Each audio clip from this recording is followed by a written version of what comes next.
Hi, Sagittarius. Welcome to your end of December 2020 General Tarot Update. It's Raina here.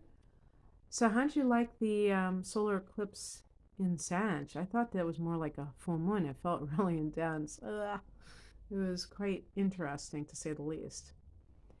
Now, the next full moon that is coming up is going to be in Cancer at 8 degrees, I believe, on the 29th if you're in the States, or the 30th if you're um, in other parts of the world. And although Canada might be more like the States, I think. And the thing is that the full moon, it's because it's like in an early degree. Some of you will be having this in your eighth house. The early degree, the sun Sages who are born in November for the most part, maybe up to the 28th, 29th, or 30th. Well, most of November, and then the other ones will have it in your will probably have it in your seventh house of committed partnership. Most people will probably have that, whether sun or rising. If this is falling in your seventh house, it's not always an ending, like you're going to end your relationship. It can be that your relationship grows. The full moon can actually expand something because it's the most potent, it's like the most fertile, and that can also affect the quality of something. So it's like a crescendo. It's like bringing something to completion. That could be an ending, or to its flowering point. And so, for a relationship situation, if you're monogamous with somebody, you might decide to get married, or move in together if that's something that's more your speed. And so it's like, maybe at the time of the winter solstice or something. Oh, but that's actually before, so it would have to be closer to the new year. Um, and the point being that there are so many different possibilities. If you work for yourself, you might have a sun swell, that's the full moon, of clients.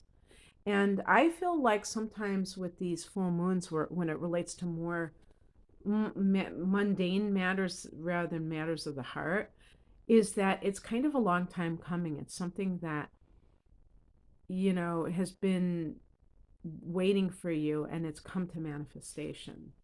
So we'll see what happens. But for the early degree, this is going to be very psychological in the eighth house. The shadow coming up to be purged, that kind of thing. Also, it's funny because I saw money and I'm like, money? But the eighth house is other people's money too. So maybe money from the father, the emperor. Who knows?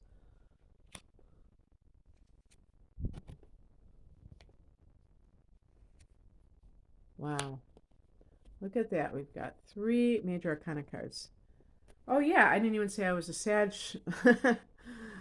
uh, because somebody said, "Yeah, we know you're a Sag." Okay, well, I have to say it. I'm proud of myself that I didn't say it so early on in the reading. Um, I guess I alluded to it because I was talking about the Sagittarian eclipse. The heart of the matter is the Four of Pentacles. I always brighten up when I see the Four of Pentacles. I have a lot of earth in my chart. But sometimes this can be like greed. I mean, the person is holding on to their money like that.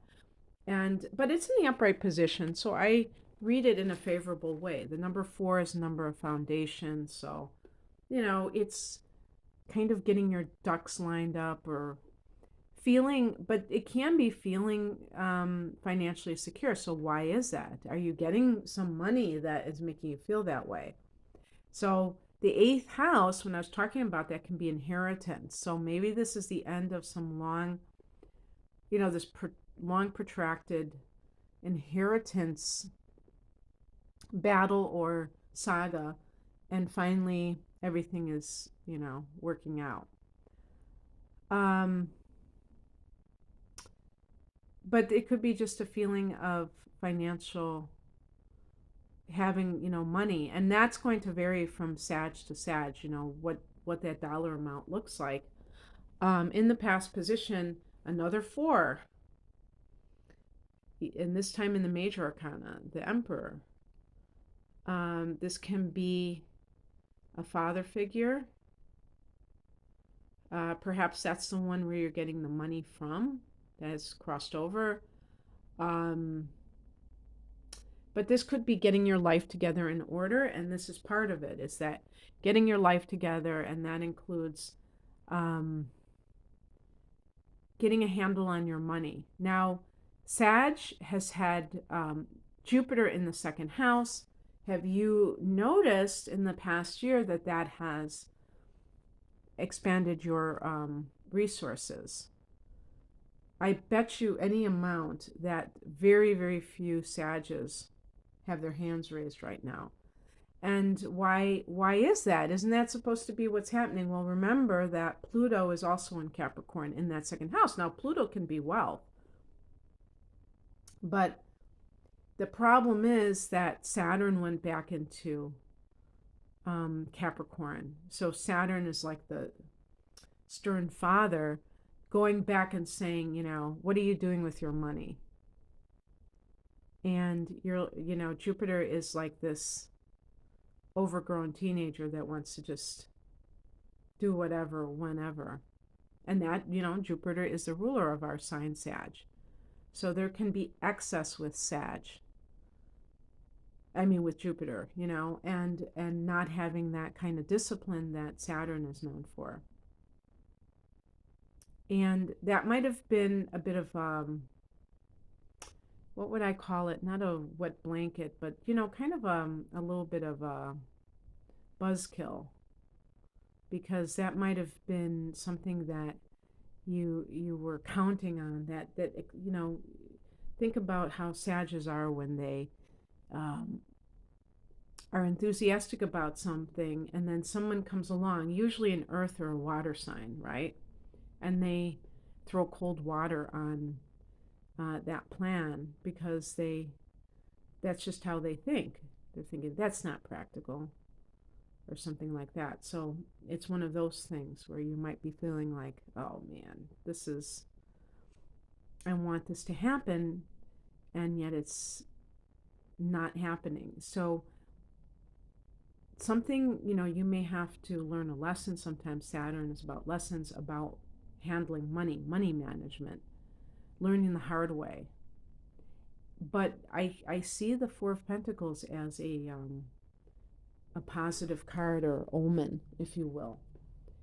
The higher message is the Ten of Wands, and this is a card of the burdens of success, according to one of my books.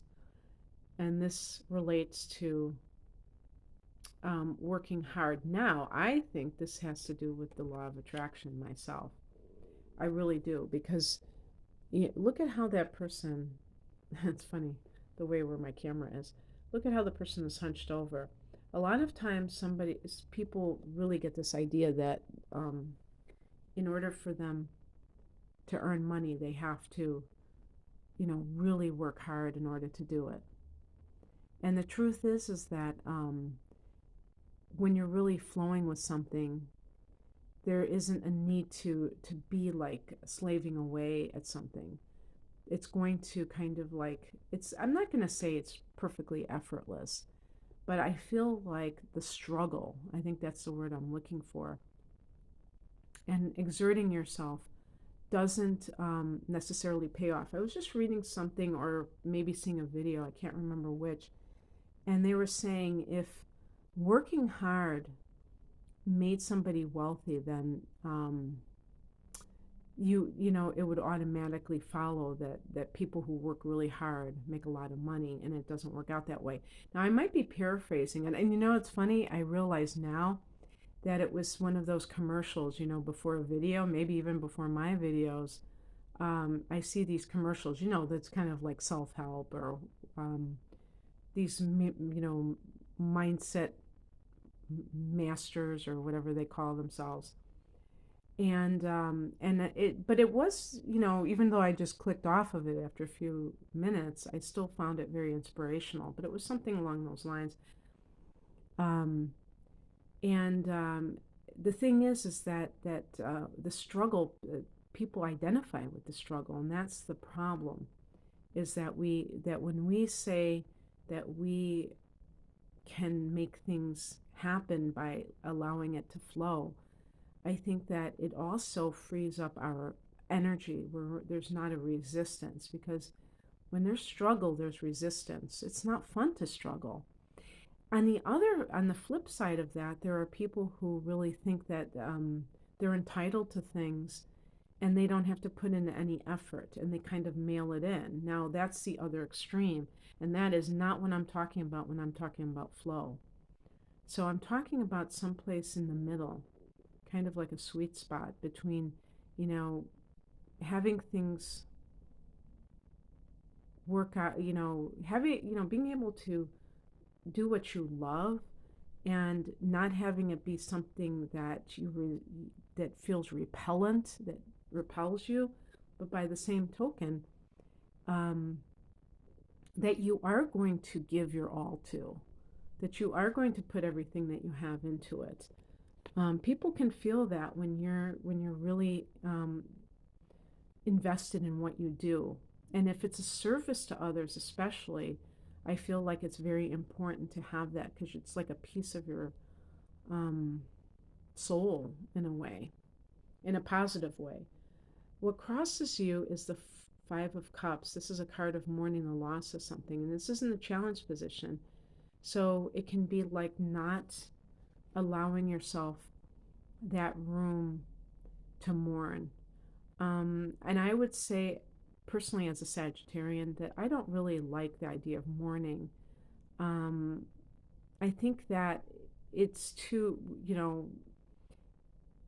I think that a lot of times we're mourning things with erroneous understanding.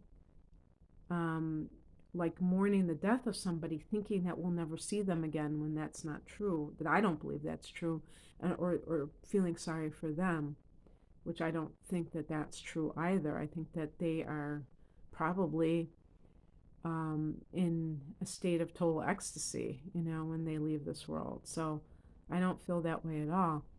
But on the other hand, there's something called spiritual bypassing, when you're not willing to look at the the sadness in life. Sag wants to be um, happy puppy dog all the time and not have any kind of unpleasant emotions. If this is dealing with the death of somebody, if this full moon is connected to that, this is not something I'm talking about in a sudden way. This is something that is a saga that you've been dealing with. Um, and the full moon doesn't mean somebody is going to pass away at that time. It, I feel it's more likely having to do with a money situation with the Four of Pentacles in the middle of this.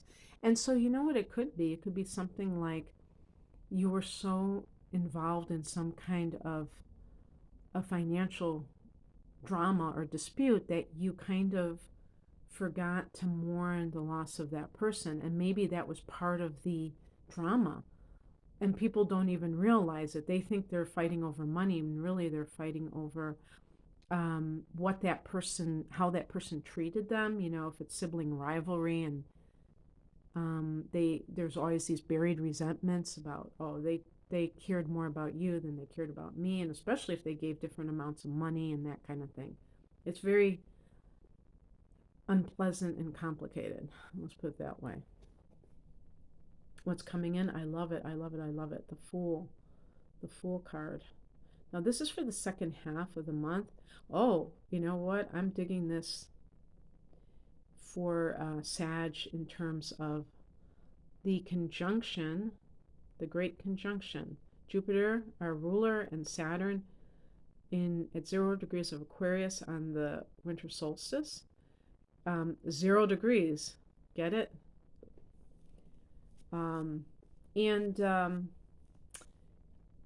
since our ruler is involved in this very significant event, and it is on the solstice, perhaps that will be a turning point for you, Sag. Aquarius is a friendly angle to Sag. It's a sextile. And, oh yeah, this is the other piece of this. Uranus, the ruler of Aquarius, is connected to the Fool card. The Fool card is about absolutely new beginnings, but it can be doing your own thing. So if you have been somebody, if the Emperor has been you tightly controlled for some reason, maybe under somebody's thumb, maybe you are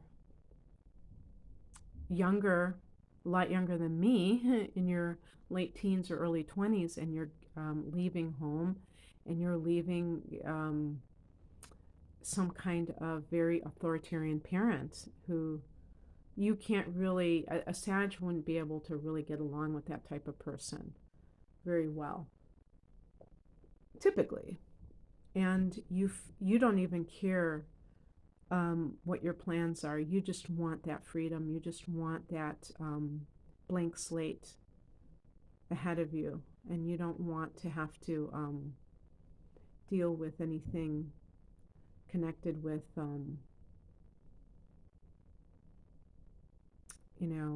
having somebody tell you what to do. You want to just kind of roam. Maybe you're going to take a journey of sorts and be able to just wander around like a nomad with no itinerary, but just taking everything in and finding yourself. And you could do that when you're 50. You don't have to do that when you're 20. You could do that when you're 50 too, you know. Whatever, whenever. And the outcome is the Star card. Healing, becoming more hopeful again. Maybe you felt battered in some way. Maybe you felt, even though Sag is so hopeful, maybe you felt like, is this all there is? Is this as good as it gets? And you realize, no, that might have been a season in life that was very challenging, but now, and oh my goodness gracious, this is connected to Aquarius, the Star card. So hitch your dreams upon the star. This is the faith in unseen forces. So you have this moment in time. Oh yeah, let me see this. I have this kind of a drawing on that's an ink and pen drawing, and it says, "Don't ever believe that where you are now is the only possibility." And that has served me very well, because sometimes we do get very entrenched in the 3D now moment situation of whatever we're dealing with, and we think, okay, this is how it's going to be in the future. No, it's not.